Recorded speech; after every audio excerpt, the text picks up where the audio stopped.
बिस्मिल्लाहिर्रहमानिर्रहीम। अस्सलामुअलैकुम एवरीवन, सल्लल्लाहु अलैहि व आलिहि वसल्लम। आज के वीडियो में मैं आपके साथ क्विकली शॉर्ट इस्तिखारा मैं ज़िक्र करूँगी और मैं ये क्यों ज़िक्र कर रही हूँ मैं आपको ये भी बताती हूँ।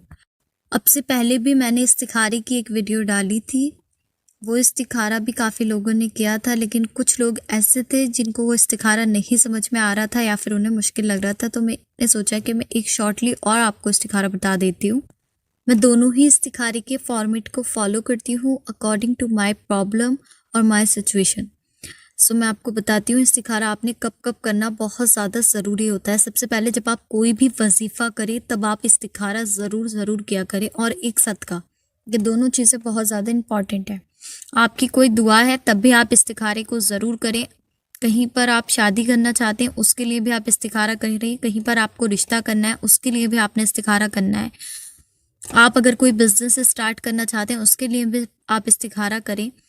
अगर आप कोई भी मकसद है आपकी लाइफ का जो आप शुरू करना चाहते हैं तो उससे पहले आपने लाजमी इस्तिखारे को करना है। इससे अगर वो चीज़ आपके हक़ में बेहतर है तो उसमें आसानी हो जाएगी, लेकिन अगर वो चीज़ आपके हक़ में बेहतर नहीं है तो अल्लाह ताला जो है खुद ही आपका दिल उस चीज़ की तरफ से हटा देंगे। और इस्तिखारा करना हमारे नबी पाक आप सल्लल्लाहु ताला अलैहि वसल्लम की सुन्नत भी है। तो देखें जी, हर मकसद से पहले लाजमी इस्तिखारे को ज़रूर शामिल किया करें। मैं भी अपने हर काम से पहले इस्तिखारा ज़रूर करती हूँ, तो आप लोग भी इस्तिखारे को अपनी आदत में शामिल करें।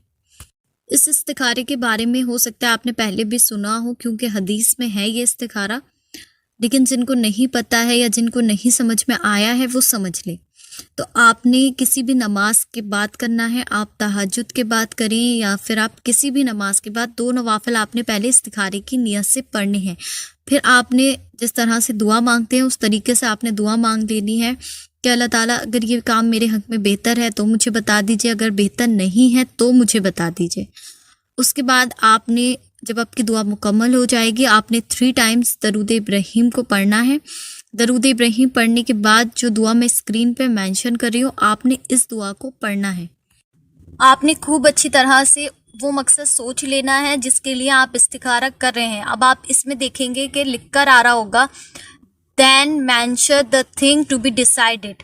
वहाँ तक आप शुरू से लेकर पढ़ेंगे, फिर जहाँ पर ये लिखा है then mention the thing to be decided, वहाँ पर आप वो चीज़ अपना सोचेंगे जिस चीज़ के लिए आप इस्तिखारा कर रहे हैं। उस मकसद को आपने काफ़ी अच्छी तरह से सोचना है। आप कुछ देर बैठकर सोच लें, 1-2 मिनट। उसके बाद आपने आगे पढ़ना है। आगे आपने पढ़ना शुरू कर दिया और उसके बाद जो जो मैंने कट किया हुआ है वो चीज़ आपने नहीं पढ़नी है, बाकी पूरी दुआ आपने पढ़नी है। पूरी दुआ पढ़ने के बाद आप अल्लाह ताला से दुआ करेंगे कि अल्लाह ताला ये मकसद अगर मेरे लिए बेहतर है तो इसमें आसानी फरमा दीजिए, और अगर ये मकसद मेरे लिए बेहतर नहीं है तो मेरा दिल इसकी तरफ से हटा दीजिए।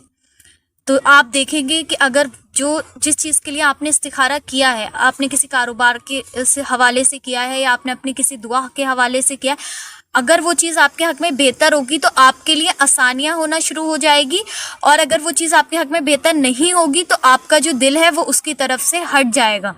ये इस्तिखारा मैंने माशाल्लाह से काफ़ी बार आजमाया है और मैंने इसको देखा है कि जो चीज़ मेरे हक़ में बेहतर नहीं होती मेरा ध्यान खुद ही उसकी तरफ से हट जाता है।